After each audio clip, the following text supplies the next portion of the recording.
तो एपिसोड की स्टार्टिंग में हमें 15 साल बाद का सीन दिखाया जाता है जहां पर जिनिंग बड़ा हो चुका होता है और वह अपने पेरेंट्स के साथ बैठकर खाना खा रहा होता है।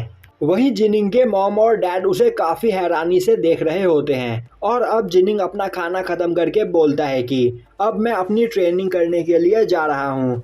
जिसके बाद वह अपने पीछे खड़ी 2 लड़कियों को अपने साथ लेकर वहाँ से चला जाता है। अब जिनिंग की मॉम जिनिंग के डैड से वहाँ पर जिनिंग के बारे में कुछ पूछती है, जिस पर जिनिंग का फादर बोलता है कि वक्त आने पर हमें यह पता चल ही जाएगा। अब हमें दिखाया जाता है कि ग्राउंड में जिनिंग लेटा होता है, वहीं पर दोनों लड़कियां उसकी मसाज कर रही होती है और तभी एक लड़की बोलती है कि प्रिंस, आपको इस जगह पर प्रैक्टिस करनी चाहिए, तो आप अपनी प्रैक्टिस क्यों नहीं कर रहे हो? और अगर आपके फादर ने आपको इस तरह देख लिया तो वह आप पर काफ़ी ज़्यादा गुस्सा होंगे। तभी जिनिंग बोलता है, तुम्हें परेशान होने की कोई ज़रूरत नहीं, मुझे मार्शल आर्ट के बारे में सब कुछ पता है और मैं डेली 2 घंटे ट्रेनिंग करता हूँ, यह मेरे लिए काफ़ी है।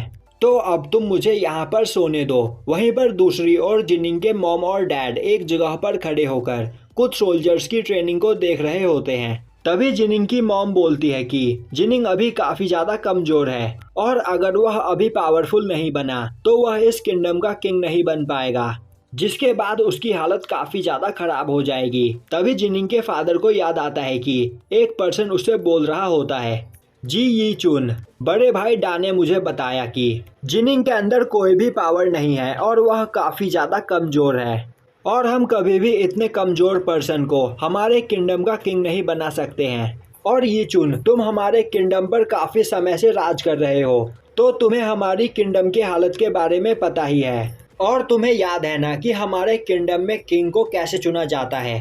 कहीं तुम अपने पुत्र मोह में आकर इस रूल को चेंज करने की कोशिश ना करो, क्योंकि यह बात इस जगह पर सभी को पता है कि जिनिंग कितना ज़्यादा कमज़ोर है, यहाँ तक कि वह एक सोल्जर को भी नहीं हरा सकता है।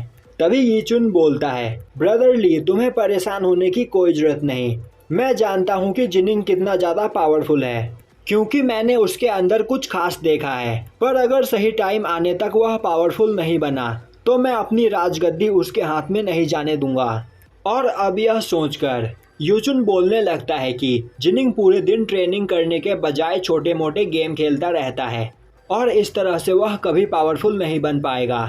और अब वह जिनिंग की मॉम से बोलता है कि अगर जिनिंग इसी तरह करता रहा तो वह जिनिंग को कुन लोंग के पास भेज देगा।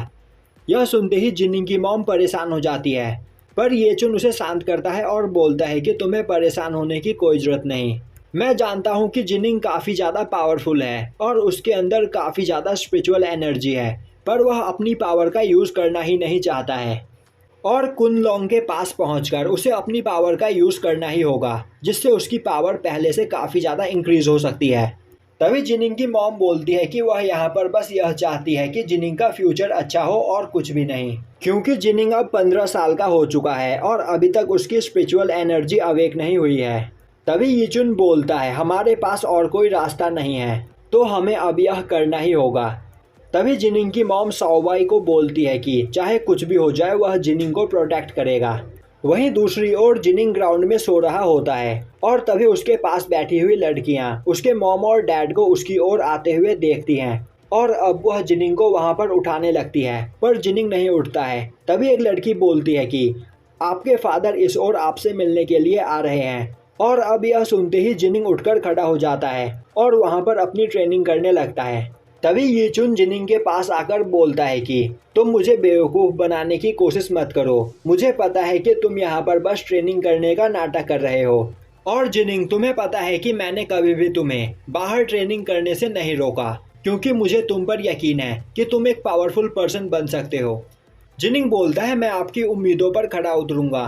तभी जिनिंग का फादर बोलता है, मुझे पता है कि तुम काफ़ी ज़्यादा पावरफुल हो, पर तुम मेहनत से हमेशा बचते हो और जब तक तुम यहाँ पर मेहनत नहीं करोगे तब तक तुम्हारा कुछ नहीं हो सकता है। यह सुनते ही जिनिंग बोलता है, तो क्या आपको सच में लगता है कि मैं पावरफुल हूँ? ये चुन बोलता है, हाँ, पर अब आज से तुम्हारी असली ट्रेनिंग स्टार्ट होती है। तुम आउटसाइड वर्ल्ड में असली डीमन से फाइट करोगे और बीस्ट को हराओगे और अपनी जान बचाने के लिए तुम्हें यह करना होगा, जिसके बाद ही तुम अपने अंदर की असली पावर को जान पाओगे। और अब यूचुन जिनिंग को कोंग लोंग के पास बुलाता है और बोलता है कि अगर तुमने कॉन्ग लॉन्ग को हरा दिया तो मैं मान लूंगा कि तुम काफ़ी ज़्यादा पावरफुल हो और आउटसाइड वर्ल्ड में जाने के लिए तैयार हो। यह सुनते ही जिनिंग तैयार हो जाता है और बोलता है कि मैं जब से यहाँ पर आया हूँ तब से इस जगह से कभी भी बाहर नहीं निकला और फाइनली मुझे यह चांस मिला है, तो मैं इस मौके को अपने हाथ से नहीं जाने दूंगा। अब अगले दिन जिनिंग अरीना ग्राउंड में कुन लॉन्ग से फाइट करने के लिए आता है, जो देखकर उसकी मॉम उसे संभल कर रहने के लिए बोलती है क्योंकि कुन लॉन्ग एक काफ़ी खतरनाक डीमन है।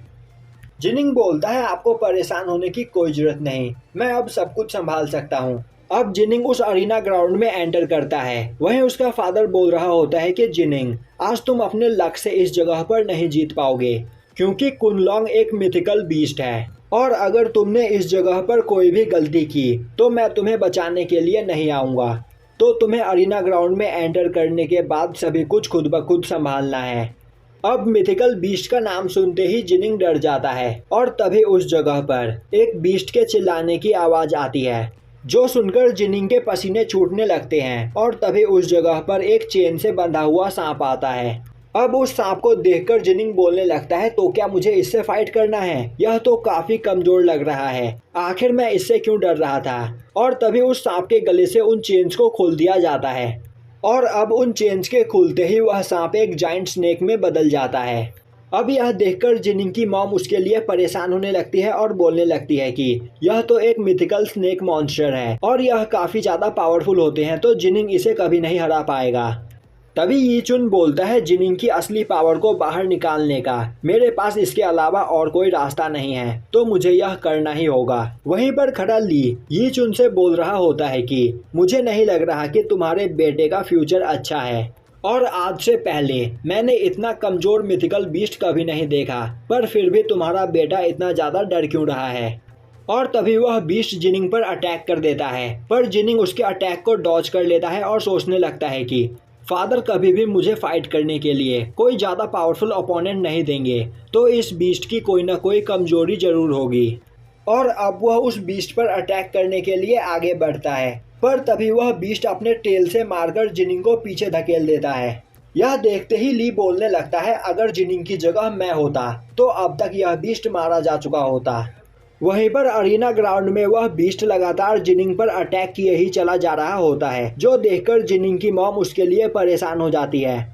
तभी यूचुआन बोलता है तुम सभी को यहाँ पर जिनिंग पिटता हुआ दिखाई दे रहा है, पर मैं देख पा रहा हूँ कि जिनिंग की पावर पहले से काफ़ी ज़्यादा बढ़ चुकी है।